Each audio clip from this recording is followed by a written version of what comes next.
Welcome everybody to the May edition of The Wellness Policy. We are back. It's been another month.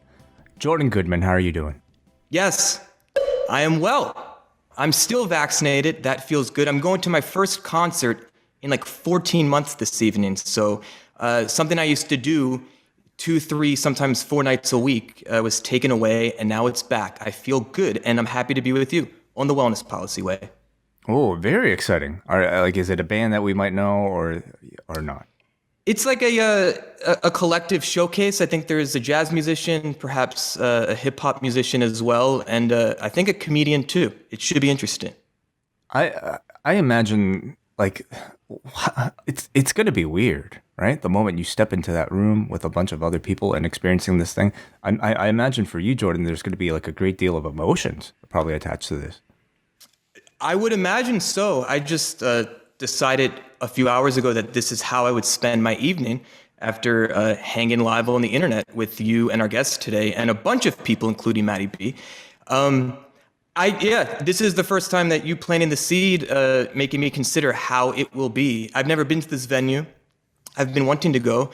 But yeah, I'd imagine the feeling of connection through music has been a driving force since I was a child. So it will be interesting to see how that is brought back to the surface after a year plus of starving for it, quite frankly. Yeah, I feel like we're going to get a lot of these stories in the weeks to come of people going back to the theater for the first time or just experiencing things for the first time after a long period of not. But maybe we'll even ask our guest this week a bit about how he's been thriving through the pandemic. And his name, everybody, is David Speed. He is a entrepreneur. He is a very accomplished artist. You may have seen his Brody Lee mural that made the rounds across Reddit and really across many people's pro wrestling profiles this past over the past year. And of course, he is also the host of the #1 iTunes business creative podcast, Creative Rebels. David Speed, welcome to the Wellness Policy. How you doing?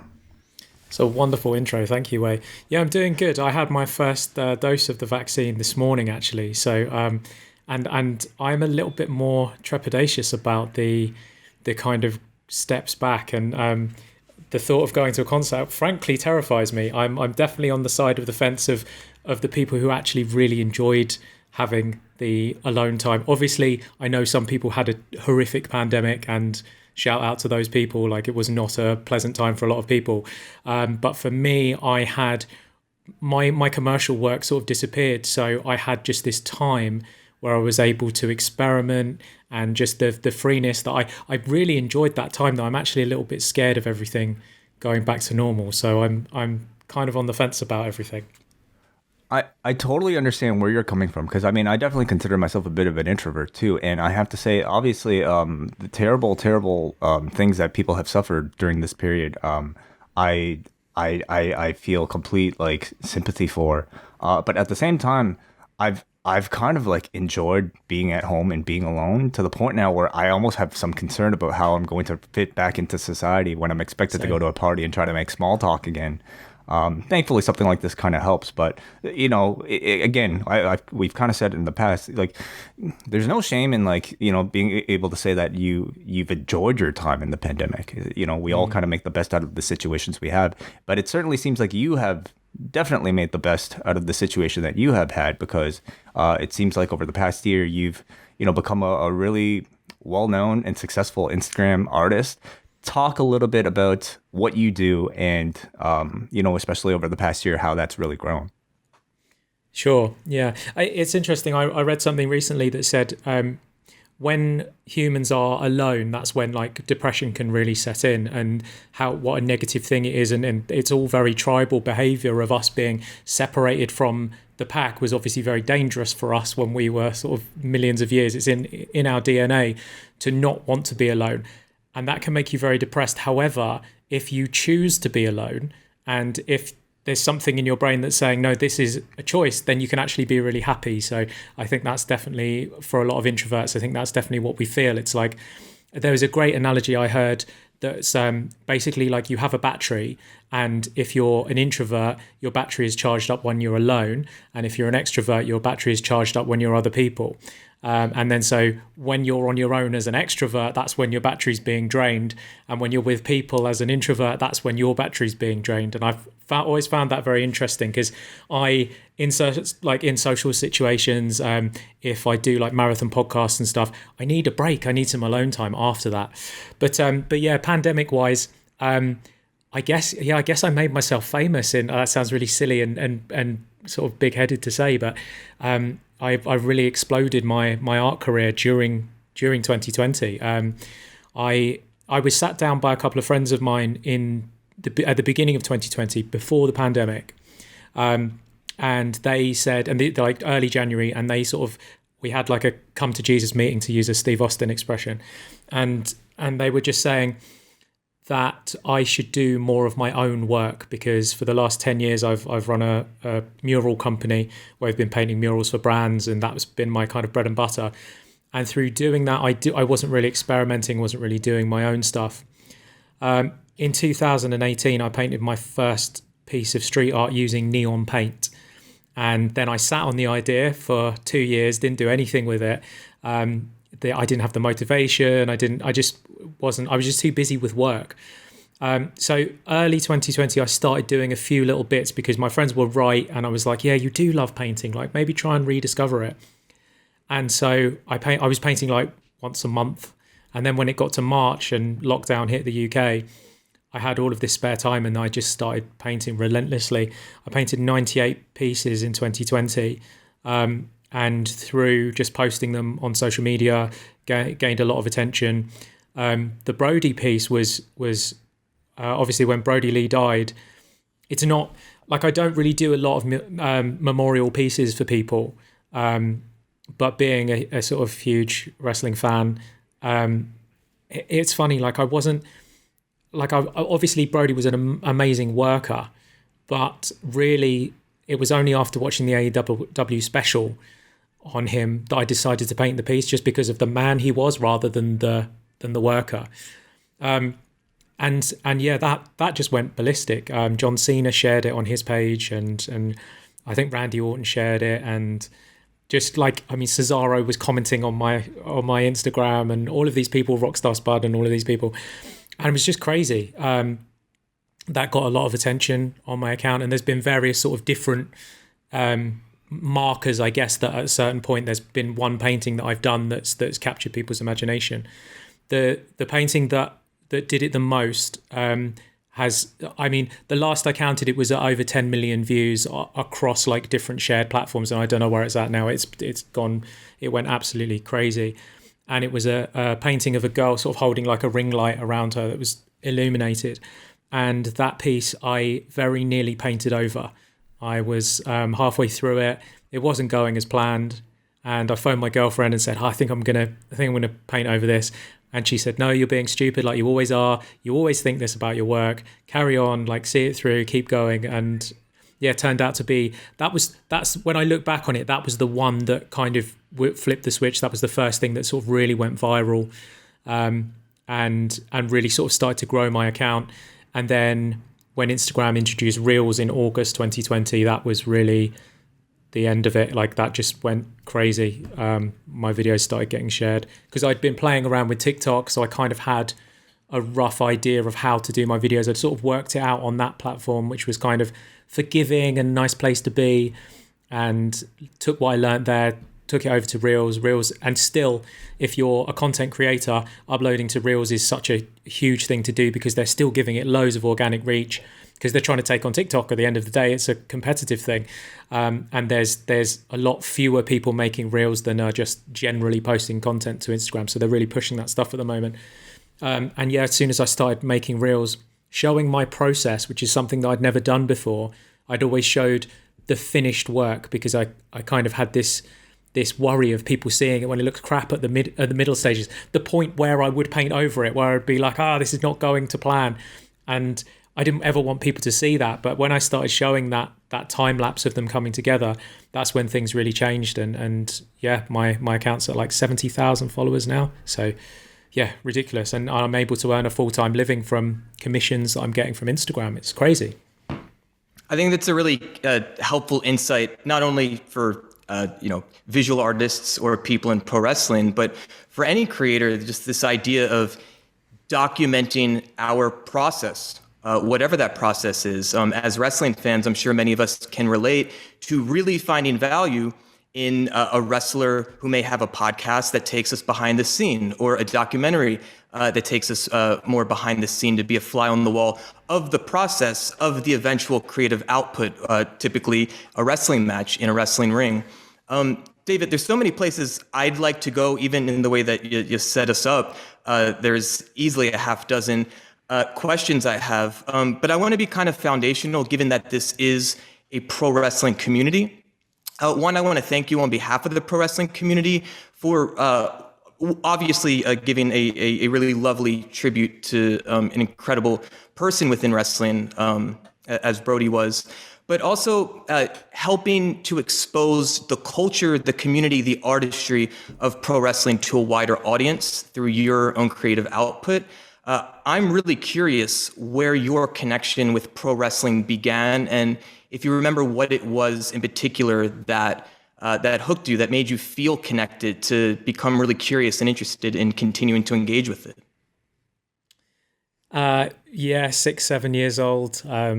Shawn Michaels kicking Marty through the barbershop window was a pivotal moment, as I think it is for a lot of people of my age. I got completely swept up with it as a kid. I'm a collector of toys. I still have everything that I had from when I was a kid, which was not a lot. But then when eBay came along, I started like filling in my collections, and I have a full set of Hasbro WWF figures from the 90s, and I just got completely swept up with it. Like, definitely Hogan was a hero.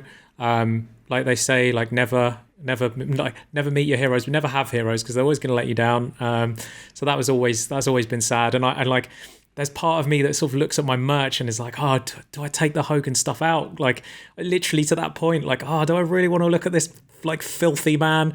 But I guess I'm just looking at the character of Hulk Hogan as like a comic book hero, which is what he was to me. Like, I was big into Masters of the Universe and all of that sort of stuff growing up as a kid. But I think as you get a little bit older, that's when you really sort of start to understand the magic of pro wrestling. And it's so rare, like it's so hard to find, but the few times when it just hits you is enough to keep you coming back consistently. I mean, nowadays I don't watch the WWE product. Not even NXT. I don't watch any of it at all. I only really watch New Japan and AEW. And I would say New Japan is by far and away my favorite product.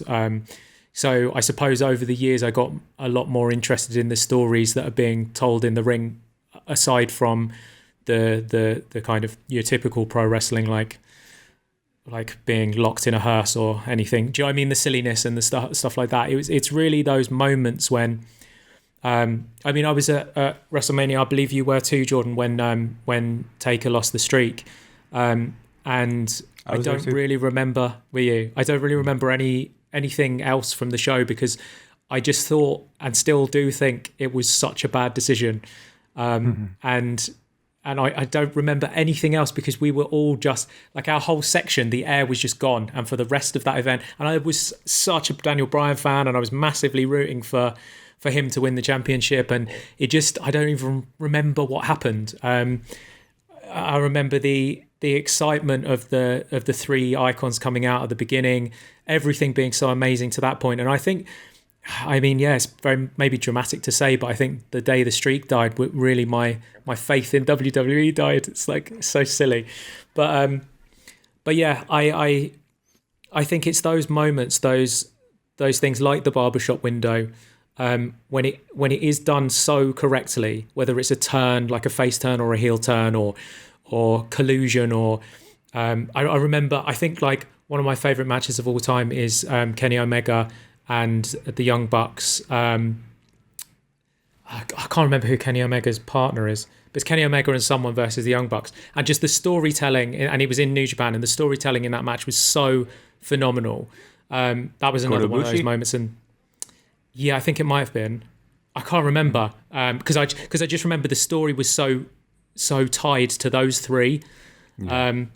And then the Okada and Omega, the one that went to a draw. I know they've had a bunch of matches, but the one that went to the 60-second draw, like the edge of the seatness at the end of that match when they go to that finish was that's when you sort of get reminded of like, this is why we love this. And I think when someone goes, oh, you're obsessed about this pro wrestling, and then they come in and fucking Vince has got his bum out, then you're just like, no, I promise, like there's this stuff that happens and it really does capture you. And they're like, I don't really see it. It's so rare. But yeah, that's what captured me. Sorry, it's a bit of a ramble, but. Well, I think I'm very curious to hear about your take on some professional wrestling that's out there, because not only are you somebody who takes part in the act of creating art, you've also dedicated your life to sort of understanding art through your podcast. So you speak to a lot of people in creative fields, and when we're talking every week about Monday Night Raw, I really don't know how much that show or anything that goes on. A lot of it can be good. Certainly the performers are talented as hell. But when we're talking about strictly creativity and art, I don't even know how much that show qualifies anymore. So much of it feels like it is just simply created for, to fill the time so that they can make this money. But the wrestling that I think does receive a lot more of that critical acclaim when it is at its best really can be classified as like true art.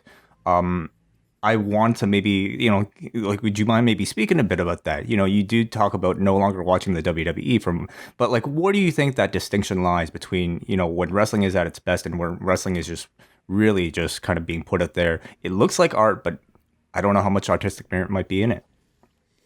Yeah, I mean, you look at the performers and like you mentioned, they're so talented, but they're being handcuffed and they're not being able to do what it is that they are best at. And I think that's why AEW appears to be doing really, really well, is because there aren't those handcuffs, and they have so much to overcome in terms of the perceived brand value that the WWE has that they don't yet have. But I just think on a storytelling level, for example, like the Brody Lee and Cody Rhodes match, I think that was one of Brody's last matches, but. If we take that as an example, if we take Brody Lee's career, as an artist, he had a long stretch in the WWE. I saw him perform there multiple times. Nothing like great worker, but he was never put in the situation where they were like, here you go, you're obviously quite great at this. Why don't you go and be great and do it out there and let everyone know how great you are? Which seems like a no-brainer. And then his career, he was so celebrated when he died, and maybe this is wrong, and maybe this is I shouldn't say this, but I believe that had he died, if he was still under contract to WWE, there wouldn't have been the same. There would obviously be the same outpouring for him as a human, but I'm so glad that he had that last year to really cement. Like, we knew he was great because if we'd seen him before. But then he just had this patch of like, he was going through the motions, he was providing for his family, all very noble things. He was like great. He was doing his job. But I'm so glad that he got that last year to show his creativity, to show what a performer he was, to show that like, this dude can go, man. This dude is like one of the best big men. He's like agile. He's like hard hitting. He can like brawl. He can technical wrestle like really well. And just being able to show that instead of being a bludgeon brother with a hammer, it's like it's not like the whole Mr. Brody Lee character. Everything that went into that, you can tell that they were obviously they're cracking each other up with funny shit, but they're also like working on like layered storylines of like, let's sow seeds and we know at some point this is going to happen, and knowing those things down the road rather than just turning up on a Monday and going, right, you're doing this. And them going, but that doesn't make any sense. And they go, oh, but it doesn't matter, you're going to do it anyway. And I just think as an artist, like when you go to a tattoo artist, if you say, here's my rough idea, but you go with it, you're going to get a better tattoo than if you say, I want this bit in blue, this bit in black, I want all of my kids' names, and I want these branches of this tree to represent. Do you know what I mean? Like the stuff that people reel off to tattooers all day long. You're just gonna get a generic by the numbers performance. Whereas if you give that artist the creativity to do something with it, so it's exactly the same with me with commercial clients. When clients come to us and they want to advertise, so we do hand painted billboards with my company. If a client comes to us and says we want to advertise our product, but here's what you have to paint, here's the Pantone reference, and it's essentially we're just replicating the posters that they've got on bus stops and on the tube, then it's just another thing. Whereas if they go to us, you're the experts, you're mural artists, paint something that's going to have impact, that people are going to stop in the street and go, wow, I can't believe that's hand painted. That's when you're going to get the best results. So I think it's taking the chains off of the creativity, you're going to get a better result. So David, I think in general, you and I definitely agree more than not. I mean, I have a Rockers poster behind me just a few years prior before they one fateful day in a barbershop. But as we're talking about creativity, we're talking about art, and perhaps to maybe kind of poke back a bit, we could have an interesting discussion around the fact of who is this ultimately for, and even another layer, who is the artist? So in this example, yes, a bludgeon brother with these oversized mallets. I think it's interesting to ask, well, ultimately, who is that character for?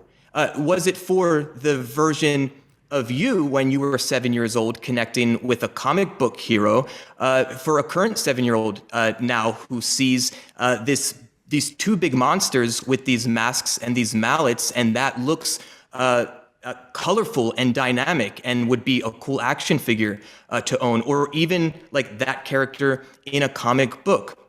I hear what you're saying as far as the artists, the wrestlers themselves, being given some permission to bring more of who they are to the artistry.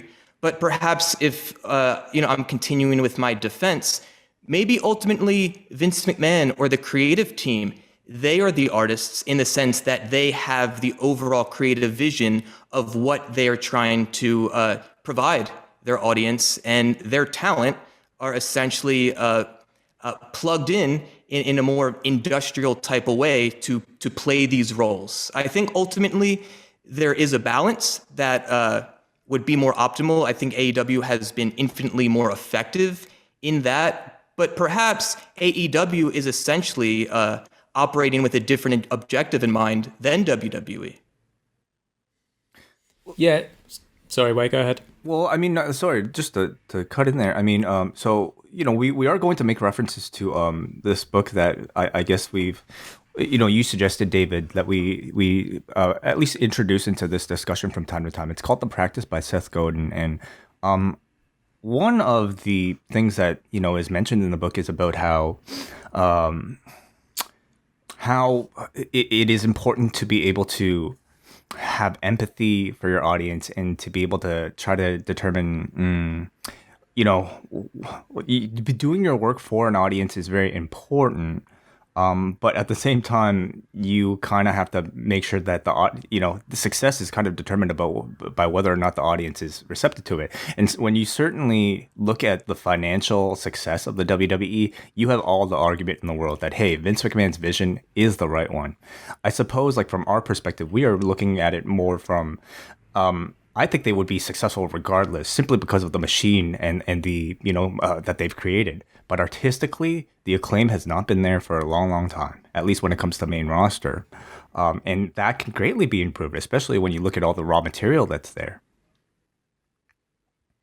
Yeah, I would absolutely agree with that. I think we need to give kids more credit as well. I think kids are smart, and if you give them a cool, interesting storyline with characters that aren't 40 years old, that they can relate to, I think they're going to. I think look at Darby Allin. I don't know the stats, but I would imagine with 7-year-olds he's pretty popular. All I can go on is seeing kids dressed as Orange Cassidy and and Darby Allin in AEW events, which obviously we haven't seen any for a while.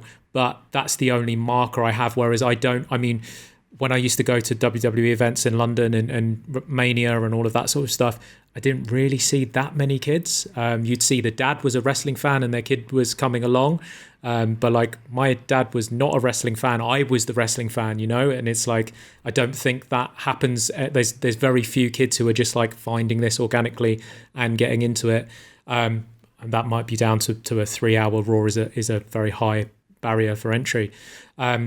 But yeah, I mean, wrestling is such a unique beast. It's such a difficult thing to quantify, especially when we're talking about creativity, because there is always the final master that is the booker, that is calling the shots. So then you look at the best bookers in history.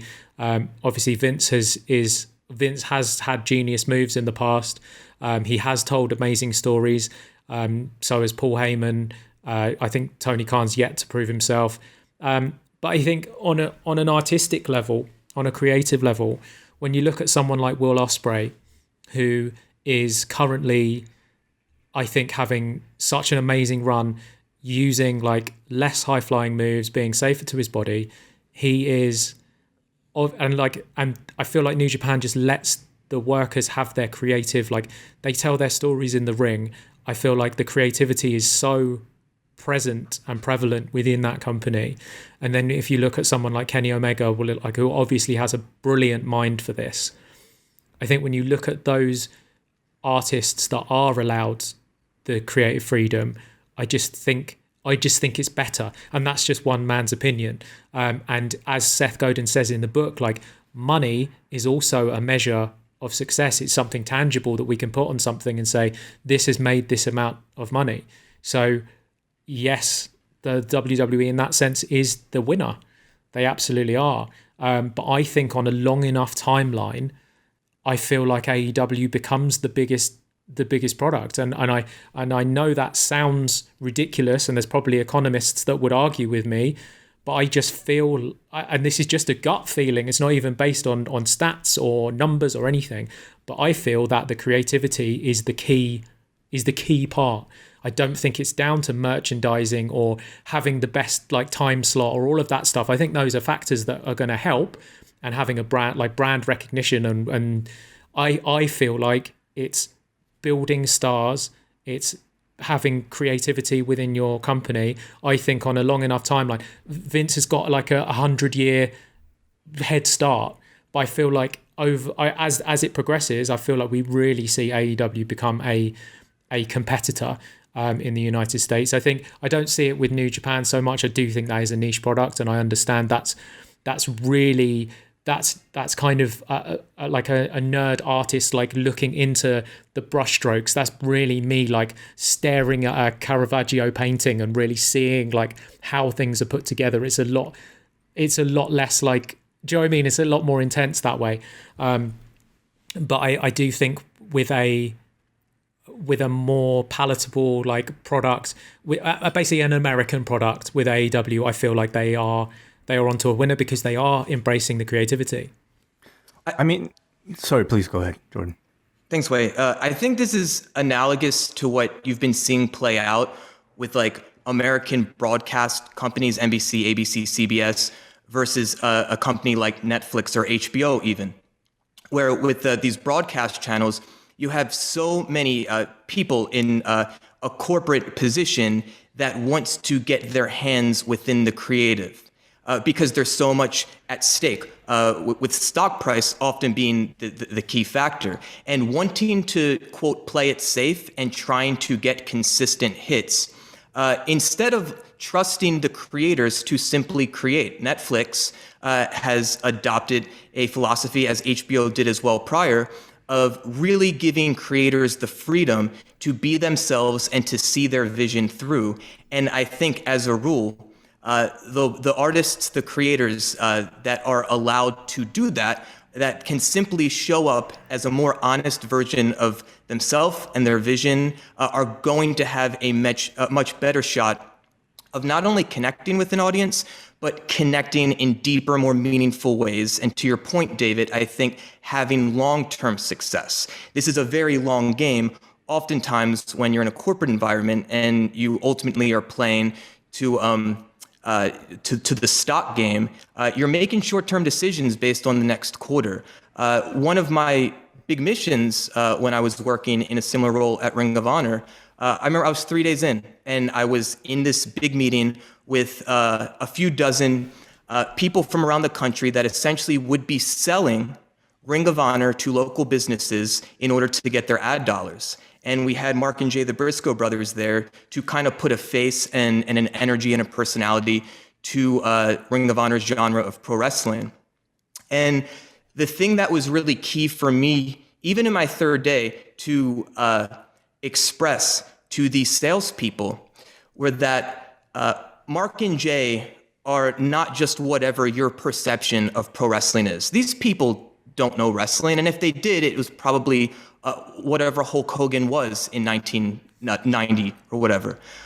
What I wanted to express to them was that, those two gentlemen were professional athletes that trained, and that they were professional craftsmen that really honed a skill, and they were professional performing artists that understood storytelling and how to effectively connect with an audience emotionally. And the way I really tried to position Ring of Honor was there was a clearer focus, where WWE may be more like Disney in that they're trying to please 6-year-olds and 60-year-olds. But Ring of Honor was more intentional in that 18 to mid-30s male viewer. So because of that, we could be more like an HBO. We could be a bit more realistic. We could be a bit grittier, and thus there was more focus on who the target customer was. And therefore, I felt ultimately it should help the creatives be more intentional, and it should help the salespeople be intentional more as well about who we're actually selling to. So I guess to bring this back to Seth Godin's point, or one of the many points that he's riffed on throughout his entire career, including this book, The Practice, which I highly recommend. If we try to please everyone, it's hard to please anyone in a meaningful way.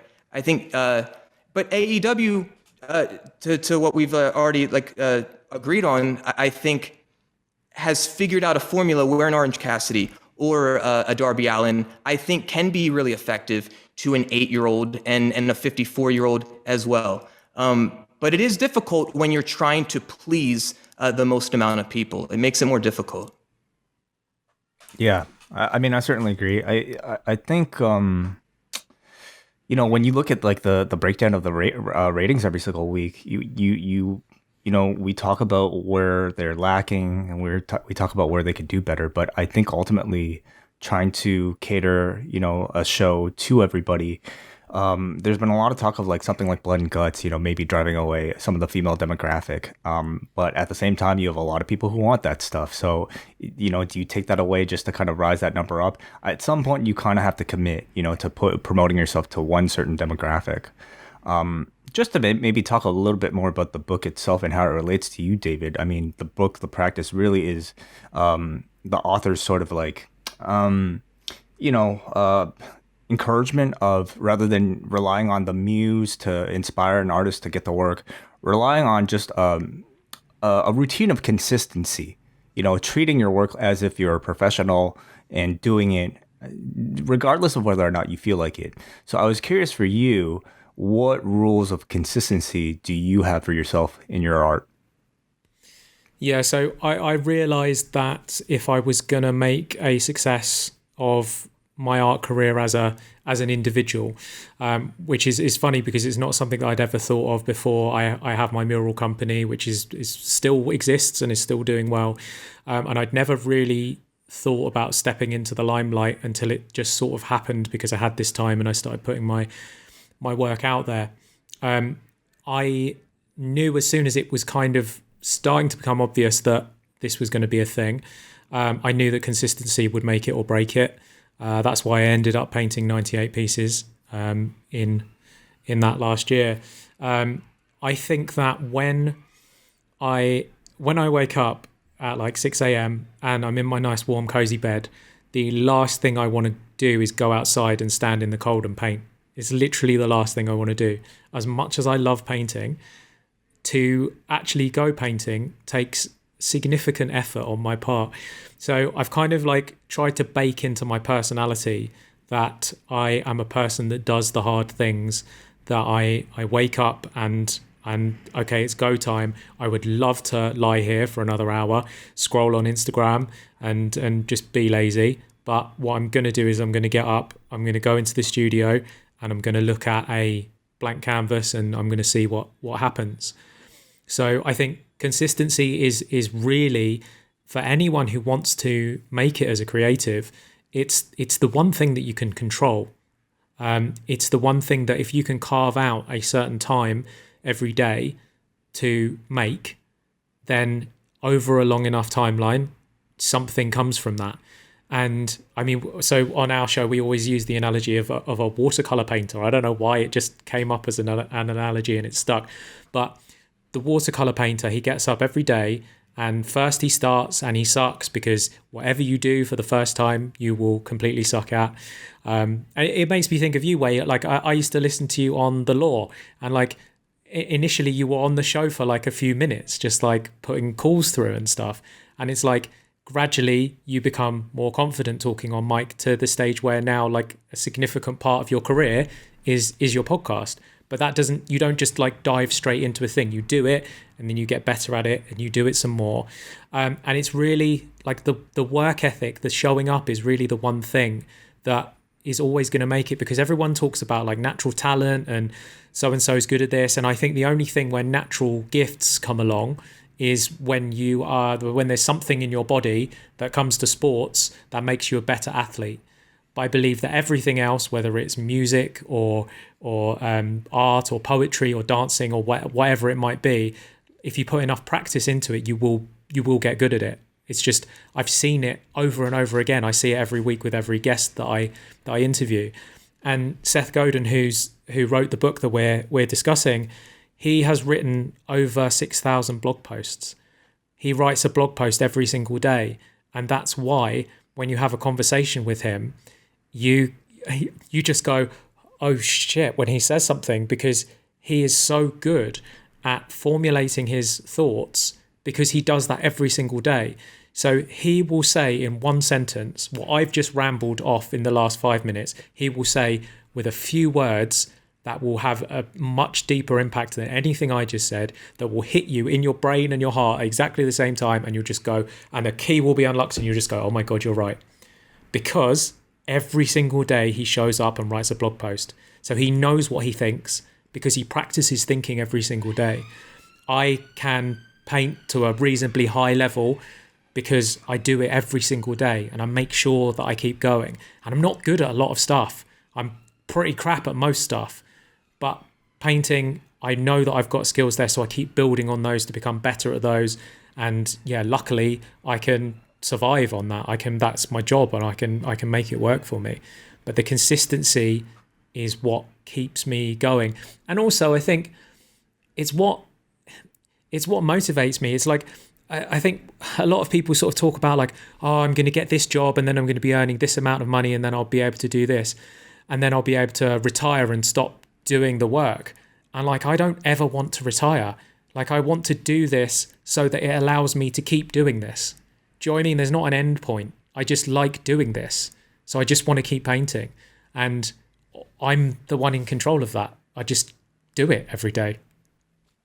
So I think that the key balance that perhaps you've been striking in this recent period of your life and career is, yes, the painting is something that is naturally energizing for you, perhaps. It's something that you really enjoy. So you've chosen that as the practice, even though there are going to be many days and many instances in which you just don't feel like doing it.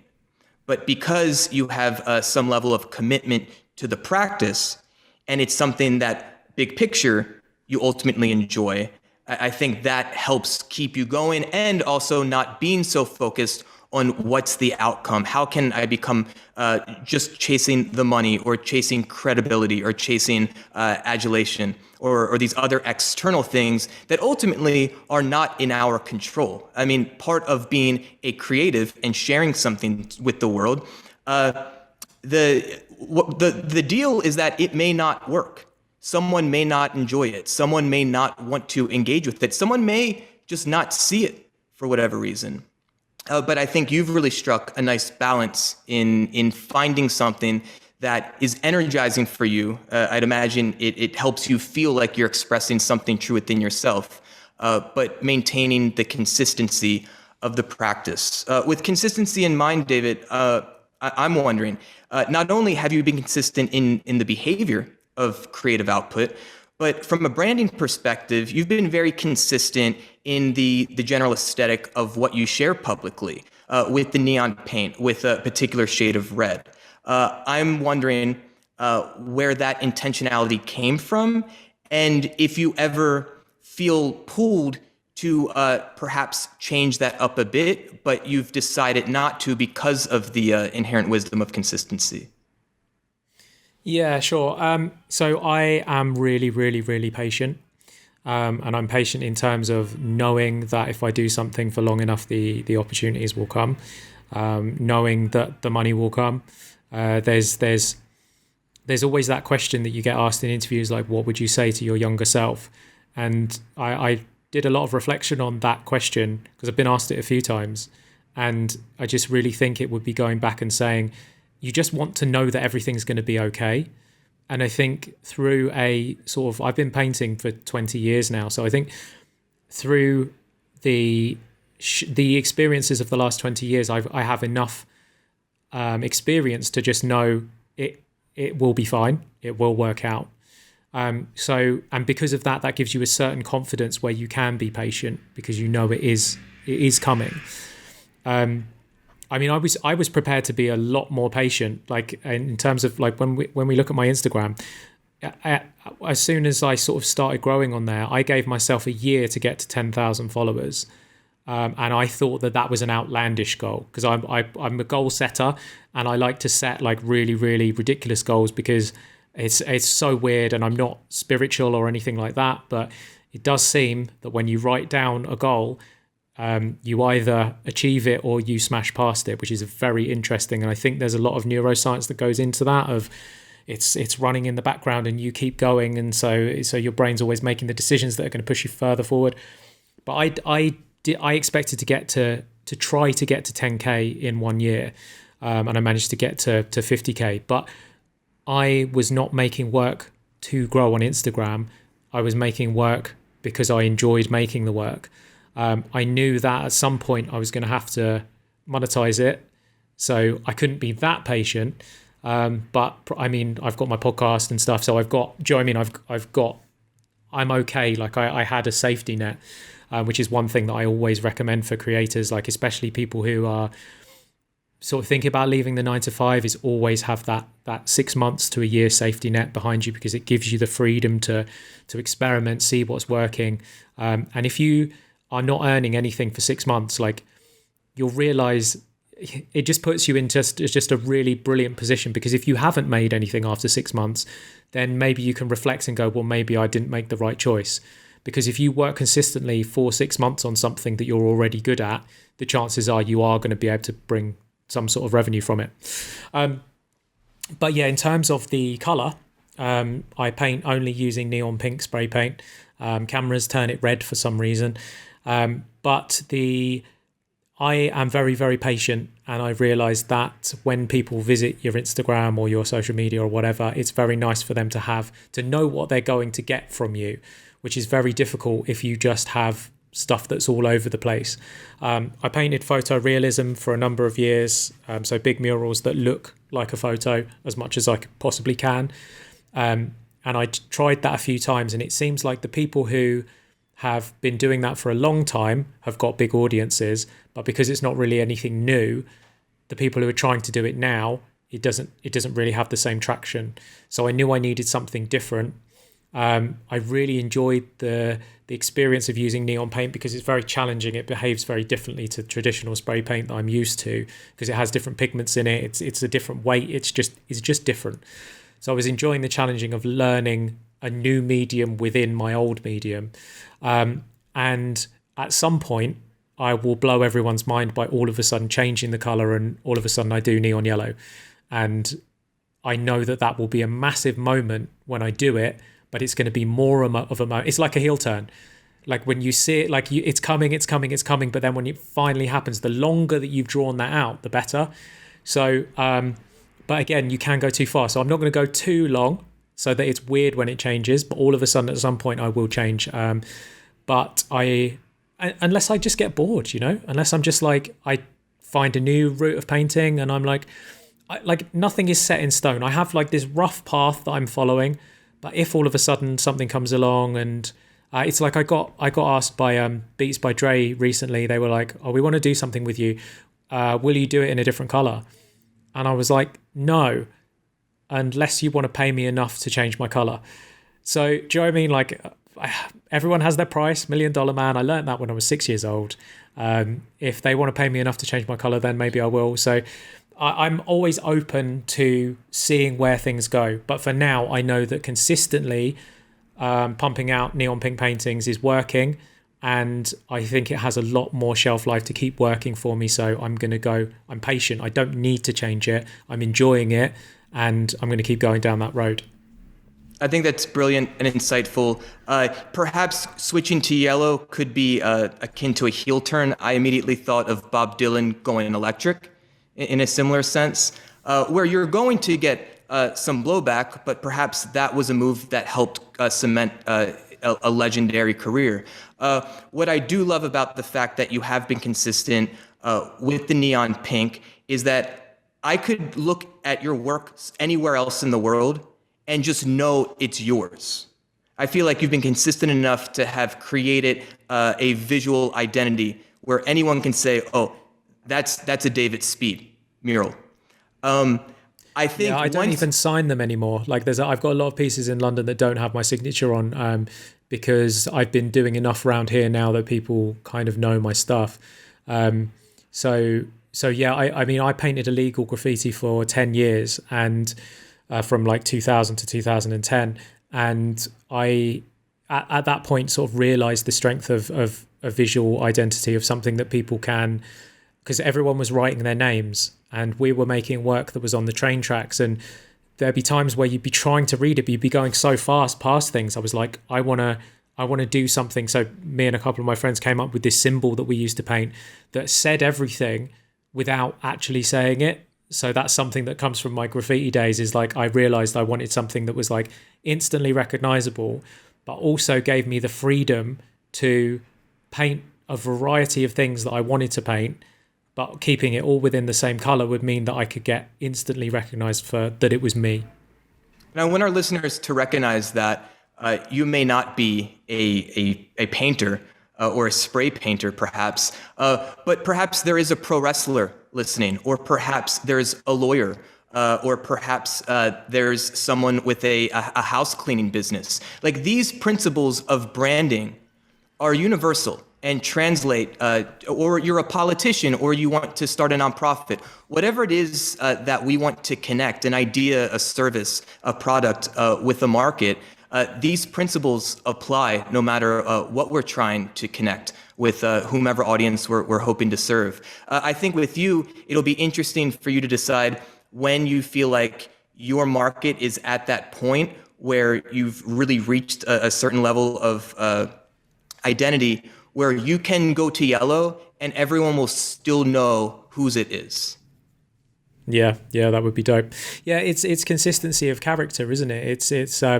It's like if Way all of a sudden was to start like screaming and hollering and getting like super excited and arguing with John, like you'd just be like, this is not the show. Like what's happening? Do you know what I mean? It's not like consistent. That's the kind of parallel of me switching to yellow would be me suddenly screaming. Yes. Yeah. I'm really curious because like you kind of talk about how, okay, when you are ready to switch your style, you will kind of do it on your own. Now, how much we talk about the importance of knowing, I think, what your audience wants, and perhaps thankfully, the audience wants what style you are presenting right now. Do you have concern that maybe the audience wouldn't care for yellow, and really, what would be your gauge of whether or not something was successful? Yeah, I don't have concern because I feel like, so I did not expect this. Like I said, I thought 10K in a year if I'm lucky.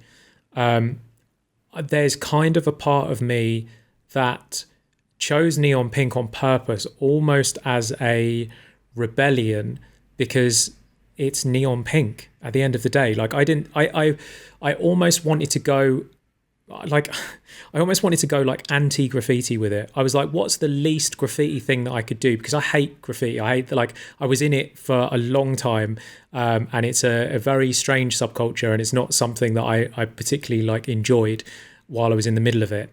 And I thought, which for me just is down to people behaving like they're gangsters when all they do is paint on walls. And that to me, I just always thought was crazy. It was like, it's art, it doesn't make you a bad man. But I think, so when I chose neon pink, I was like, it's so far from this macho perception of what a street artist or a graffiti artist is. Because I want to talk about things like kindness and things like racism and things like, I like, these are the things that I want to talk about with my work. And I hadn't really seen any street artists that were kind of brave enough to step out of that sort of shadow of like always being the like super cool street artist. So I was like, do you know what? Fuck it. Let's not be super cool. Let's be neon pink, which is gaudy, obnoxious, and like, I don't know. I didn't think that as many people would like it as they have. It's actually, it really surprised me. There's certain things I could have done that I know would be a hit. So, for example, I had so many comments when MF Doom died. Paint an MF Doom portrait, you should do MF Doom. And it's like, I could have done that, and I know that it would have got shared in a bunch of places, and I know when that happens that I get like 1,000 followers, 2,000 followers plus from when something like what happened with the Brody Lee mural. But I was never a fan of MF Doom growing up, and I just feel like at some point I'm going to be in an interview with someone and they're going to go, oh, what's your favourite MF Doom track? And I'm going to go, and I'm going to be completely caught out. Whereas you can say to me like about Brody Lee, and I could talk about him for ages because it was someone that I actually was a fan of. So I think for me it was like always about kind of keeping that authenticity and talking about the things that I wanted to talk about. For me, it was a brave choice to go with pink, and I expected it to get rejected by people. I thought they'd go, why would I like this? It's pink.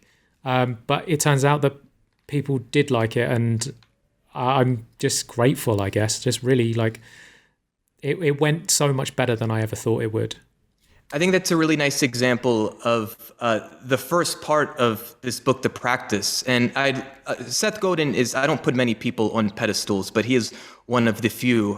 His book from over 10 years ago, Linchpin, was literally a blueprint when I was in grad school to figure out how do I build a mental health career as a drummer and maintaining the things that give me a natural energy and help me feel like myself as I engage and serve in the world. I heard in one of the interviews that when he was promoting this book, The Practice, that he almost called the book Trust Yourself, which is the first section of the book. And I think what you're talking about, David, of saying no to an MF Doom project, but clearly saying yes to a Brody Lee project, is an example of trusting yourself. This is who you actually are and what you naturally want to fuck with. And I think you just having also this trust in the process that things will play out the way they do and you will be fine. I think this is all wrapped up into an inner conviction that you have to follow who you are naturally in the world. Again, you have, and I'm curious where maybe some of this came from, you seem to be a natural business person. You seem to be a natural creative entrepreneur. You understand basic tenets of branding and marketing and business. So it seems. You mentioned everybody has a price. You learn that from pro wrestling. I spent my formative years as a late teen finding, some relative success in rock bands. And I would often say publicly, even back then, I learned just as much, if not more, about success in being in a rock band from the performance and the business, the marketing of pro wrestling than I did from other rock bands. So I'm curious, in what ways did pro wrestling perhaps inform you or inspire you as a creative professional, with an emphasis on professional? Yeah, one thing I learned from Vince was you never talk about the competition. That's really important. I never did that, and we've had competitors that are always copying what we're doing, and we have always ignored it and done our own thing. To the point where there's been people who have had like literally identical websites with just a few words changed. I've seen our terms and conditions on other people's websites before, like literally just lifted it. So that's definitely one thing that I learned from wrestling. And I think as well, this sort of leads back to Way's question, but it's like so all of a sudden I'm going to surprise people by changing my color at some point. But I think that I will have built up enough cachet with those people, like they trust me by not doing things like the MF Doom. And like I think a good analogy for that would be like I live up to my stipulations. Like I'm not gonna fuck my audience. They know that I'm always gonna be straight up with them, and I may surprise them, but they're gonna know that it's coming from an authentic place from me. So like if everyone is expecting something to happen, like it probably will happen. I'm not gonna let them down, and I think that's why now you have a loser leaves town match within WWE, and it doesn't draw extra ratings because it's never the stipulation is never real. Even though recently I heard you guys talking about the Daniel Bryan one, and it like that was real, and that should have done a huge rating. Can you imagine? Oh yeah. And like the guy's got no contract. Like I feel like they almost should have leaked the contract situation, because then we would have known like, okay, this is legit. But because there's no sort of not loyalty, but there's no trust in them delivering. It's like they're probably going to screw us. That's how you feel like a battered wife with the WWE, don't you? It's like they always let you down consistently. But there's always enough to keep you coming back. Yeah, but until there isn't, and I got to the stage where there wasn't anymore.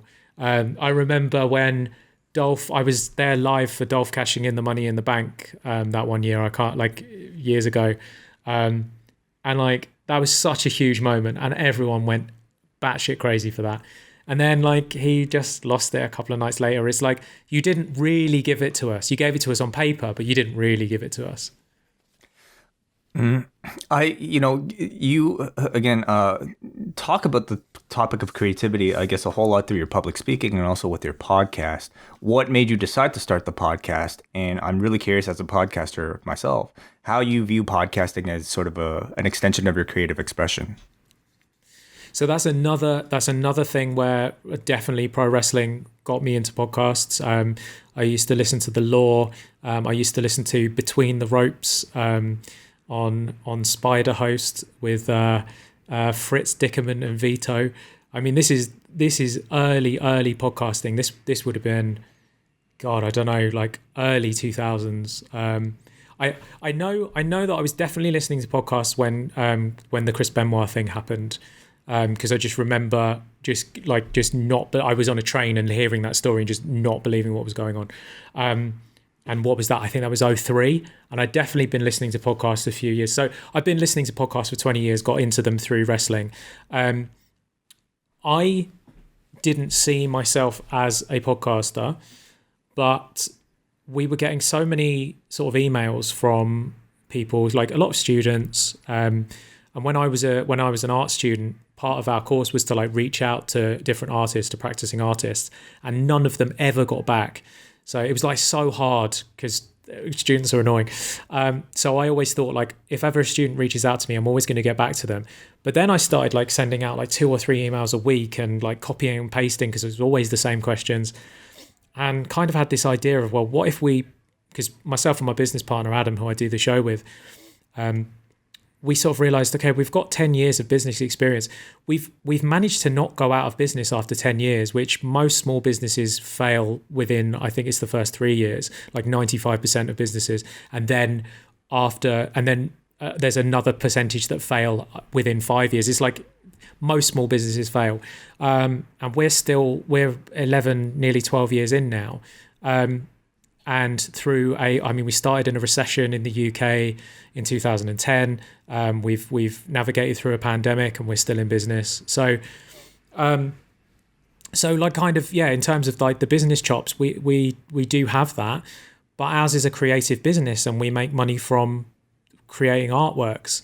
And so we just thought there's so many people out there that are creative or want to be creative. I mean, all people are creative, but the people that actually recognize that they're creative, those are our target audience. Because Simon Sinek talks a lot about start with why. Maybe that probably be a good book for you guys to do in a future episode, but maybe I'll come back on, maybe we'll do another one, but start with why is really important, and knowing why you are doing something, why you're making work in the world. And like that's a really big, like there's a lot of people who've got really big missions. Ours is not to turn every human being into realizing they're creative. I don't have the time or the patience to do that. What I want to do is find people who think they are creative and tell them you can make it, because we did, and we had no blueprint, and everyone told us we were absolutely crazy because no one pays for art on walls, and that's what we were told, and that was what we started with. And so 2010, the internet is not what it is today. So we just thought, let's make a podcast, because now using the internet, anyone who has some creativity can turn it into their passion. They can turn it into their job, and let's just help people do that. So that was why we got into it. And again, started off a little bit ropey, didn't really know what I was doing, still learning massively, only 2 years in to podcasting. And I really think with anything, I think you start to hit your stride at 3 years. From all of the guests we've interviewed, 3 years seems to be the magic number of like, I did this thing relentlessly for 3 years and then I started to see some results. It seems to be like this classic thing. So luckily we've had a lot of sort of good feedback from the podcast, and it's definitely doing well. But at myself as an interviewer, I feel like I've still got stuff to learn. But it's changed my life, man. It's changed my life. Like I got to sit down and have a conversation with Seth Godin the other week. That's, like you said, Jordan, like on a pedestal. Like he's same for me. He's absolutely fundamental. His books have helped my businesses massively. Purple Cow is massive. Like This is Marketing. This is Marketing is like just such a brilliant book. People like us do things like this. It's about finding your tribe, getting them around you. I found my tribe, people who enjoy neon paintings. They are around me, and enough of those buy canvases and prints from me to allow me to carry on putting art into the world. So yeah, man, just it's absolutely fundamentally changed my life. Well, I'll tell you, like, what I really appreciate about podcasting is that I think any sort of broadcasting schedule automatically builds in a structure for consistency in there. You're giving your audience an expectation to expect something, and therefore you have that pressure on yourself. And as you just enter the system, you are going to get better. So it's really cool to hear you not just talk about like, your painting, but also entrepreneurship and also podcasting with very similar themes. Do you find, I mean, they are all kind of like, in one portfolio of David Speed, but as far as like the creative process, what connections do you find that's similar amongst all of them? It's all the same shit, man. It's all the same shit. Like, we've interviewed. Really specifically, I remember there's a lady who makes donuts that we interviewed, and her whole business is these really creative donuts. So they're all like different shapes and sizes and colors, and they're just mad. Like she can turn anything into a donut. And I remember talking to her, you would think that a bunch of graffiti artists and a donut maker would have nothing in common. And as she went through her story, I was like, yup, that sounds like us. Yup, that sounds like us. Yup, that sounds like us. The story was exactly the same.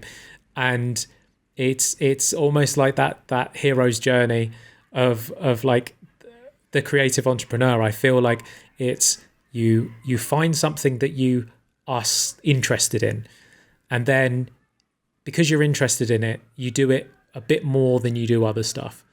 And then as you start, because you're doing it a little bit more, you start to show a little bit of promise with it. So you do it a bit more.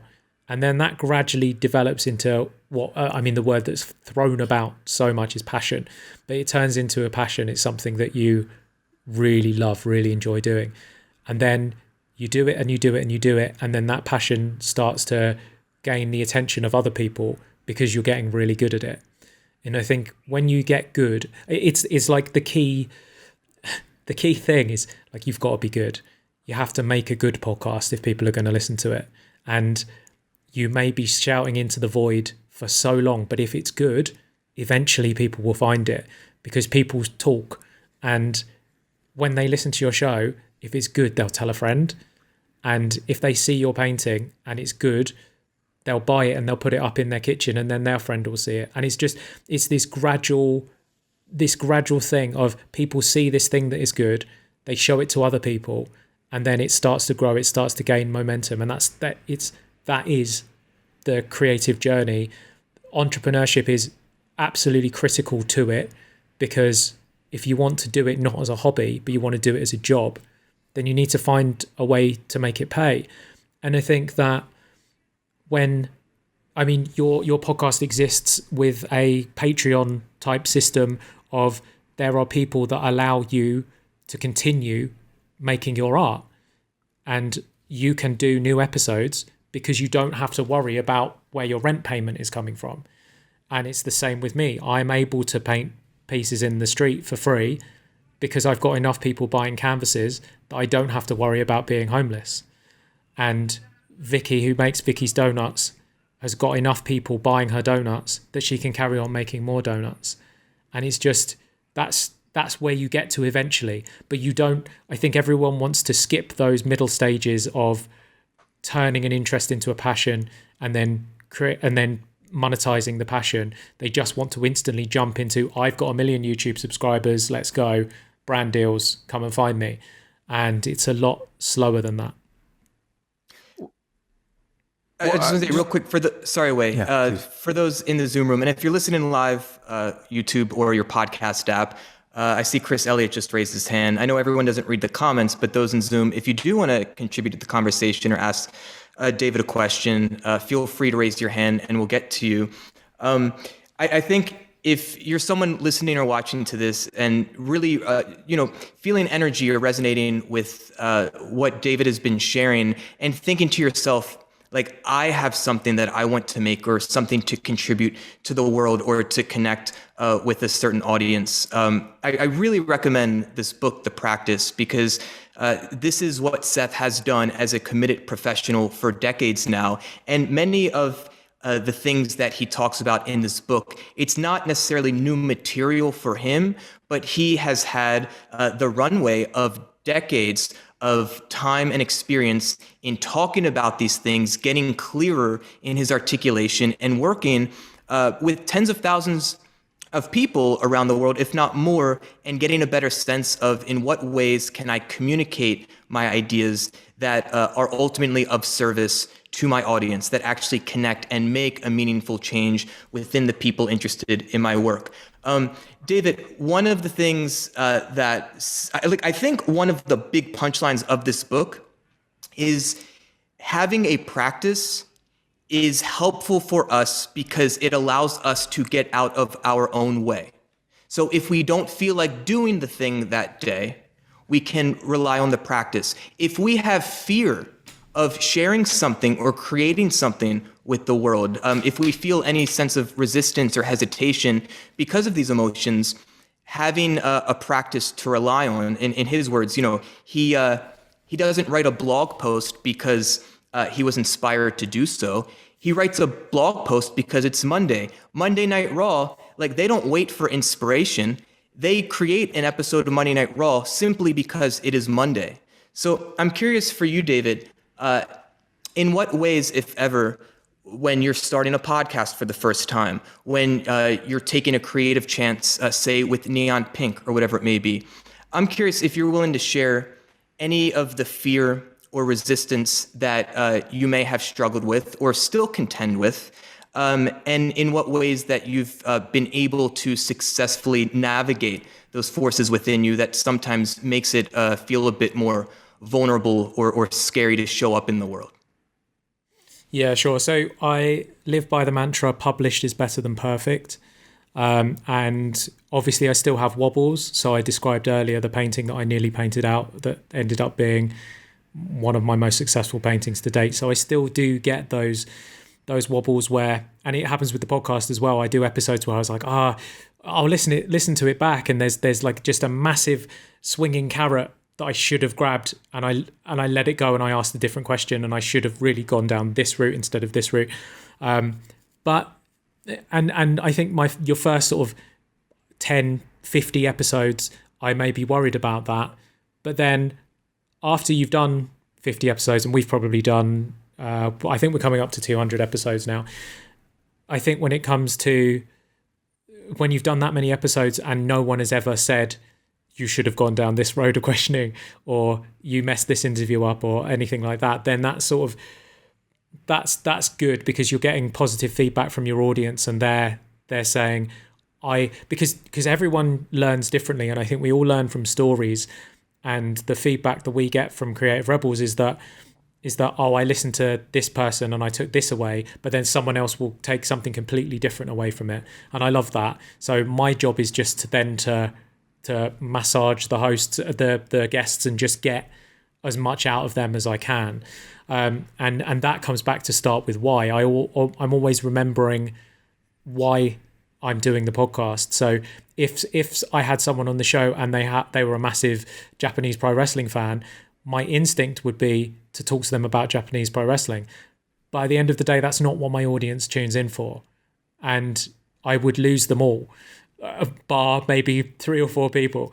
So I remember, okay, no, we're talking about creative entrepreneurship. Bring the boat back around. We can, like, I still have normal chats with people, but if I feel it veering too far, then I sort of bring it back round to delivering as much value to the end consumer. So realizing that my podcast is not about me. It's not about the things I've achieved with my life. It's about what the listener can get from listening to it. So always remembering that, and trying to push the ego aside of when a guest is talking, not like going, oh yeah, I know that, there's something I can add to that. It's like, no, let the guest share their expertise in this, because that's what they're fucking expert at. That's why you've got them on the show. So I'm always trying to do that, and hopefully I'll continue to get better at that. But it's all a journey, and I think that it's taken me 20 years to get to this point, and I think that's important to say. So what we try and do with the podcast is condense down everything we've learned over the past sort of like 10, 11 years of business, and my whole painting career of 20 years, of so that people don't have to make the mistakes that I made along the way. But then those mistakes are such lessons that really the best thing is always taking action. It's always just do the thing, because you're going to learn so much more by doing it than you are by listening to it on a podcast or reading about it in a book. So I try not to worry too much. I know that I'm just doing it. I'm gonna screw up, and maybe I'll change my color and everyone will hate it, and I'll have to go back to pink. But I won't know until I try it. And so I just have to have the confidence to try it. Not the confidence, because the confidence comes from consistently doing something, having the bravery to do it. Let's go to some calls right now. And if you're in the Zoom room, if you have anything to say, just feel free to raise your hand. Let's start off here with Chris. Chris, how are you doing? I'm not too bad. How are you guys doing? Hey, Chris. Very well. Hello, Chris. Good evening, David. I was going to ask you, as a wrestling fan, is there any wrestler in particular that has inspired you as an artist? Not so much. I think I'm a big fan of work ethic, but when I look at the boys who are doing too much, like maybe a Will Ospreay, and when I look at all of his mental health troubles and stuff like that, then I that sort of gives me pause for caution, because their craft is so different to what I do that they're putting their bodies on the line. So a work ethic of Will Ospreay can be inspiring, but it can also be really scary, because I can get up every morning and paint, and I'm not in a car crash. So I do like the work ethic. I am inspired by the creativity, but there's not one person that I could say has had an impact on my career in that way. Okay. Thank you for answering the question. And this has been a great show, guys. It's been such an interesting listen. Thank you for the question, Chris. Much appreciated. Yeah, before we get out of here, because we have taken a lot of your time, David, I guess any final thoughts, Jordan, you wanted to maybe mention about the practice before we, move on, I suppose, to some of what's coming up in future episodes? I think a lot of what David was sharing before, and perhaps how he may navigate any internal resistance. David, you were sharing about generosity, about knowing who your audience is and serving them. And in a sense, that helps you get out of the way. I think that is one of the key takeaways that I leave with this book, The Practice in particular. And it's something that I learned over 10 years ago with his book, Linchpin. Really what I took away from Linchpin were four key things. Stand out, give gifts, and give gifts, I think that was his language at that time, for being generous and of service. Make connections and be remarkable. And as I said earlier, these are things that he's been riffing on and kind of fleshing out throughout his career. And I think for anyone who feels like they have something within them that could be generous to anyone in the world, this book is a really effective handbook to not only give us perhaps effective mindset, but also to be able to apply through our behaviors in an effective way to make the change that we seek in the world. And I know everyone has something within them. It doesn't need to be perhaps as a grand gesture like a mural on a building, or a grand gesture even like a podcast episode.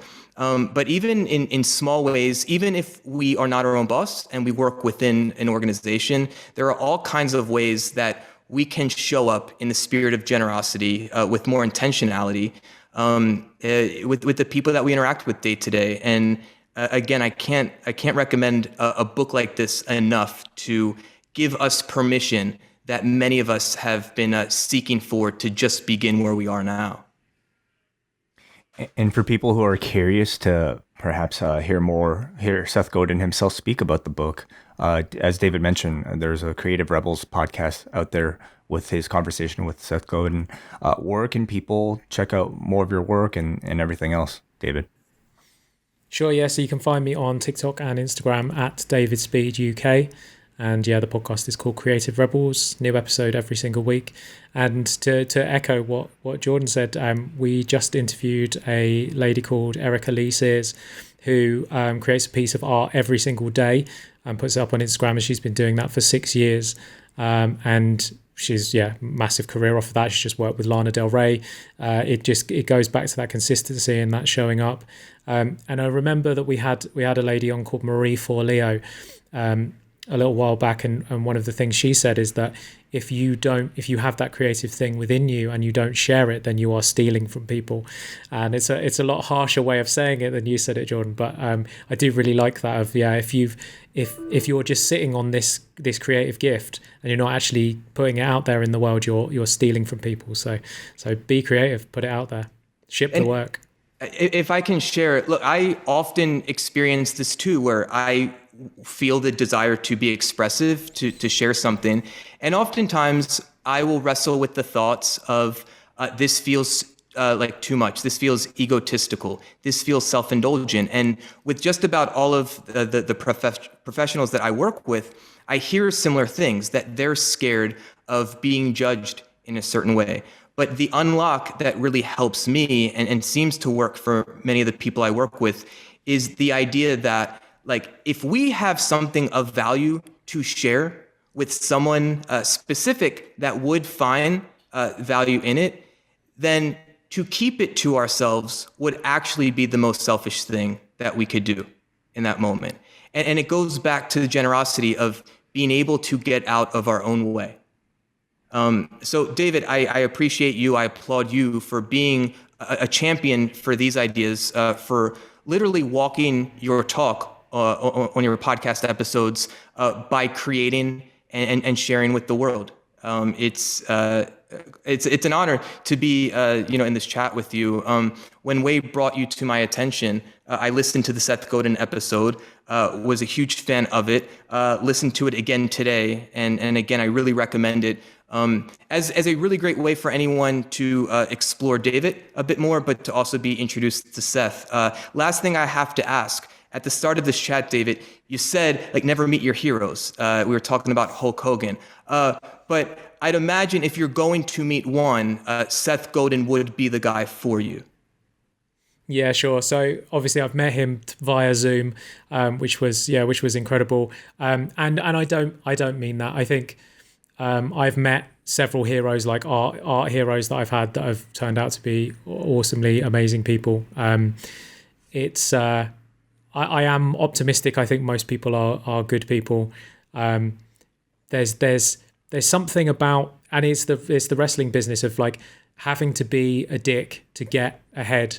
Was so often the point in the old days, it seems. And I think when we look at I have no doubts that I don't think there's ever going to be a tape that comes out with Kenny Omega being an idiot on it. Do you know what I mean?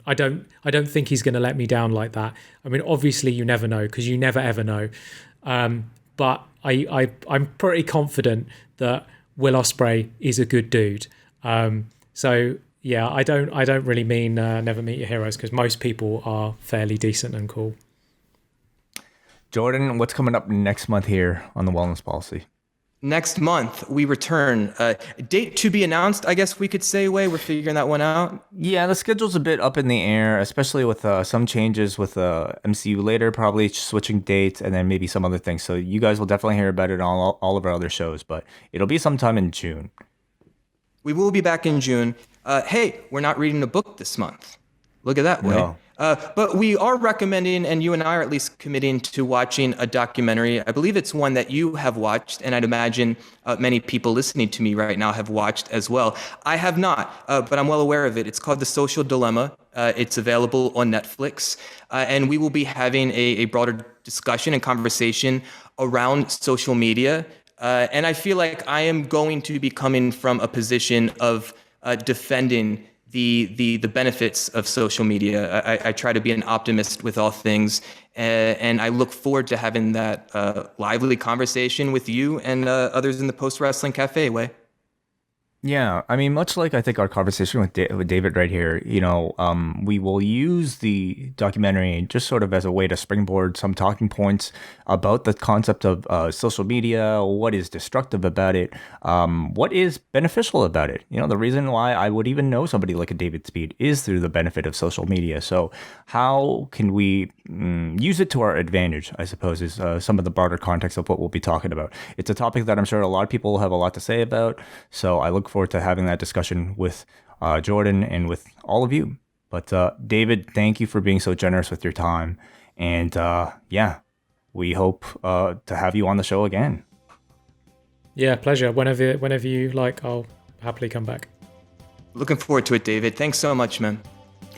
All right, everybody. Talk to you next month.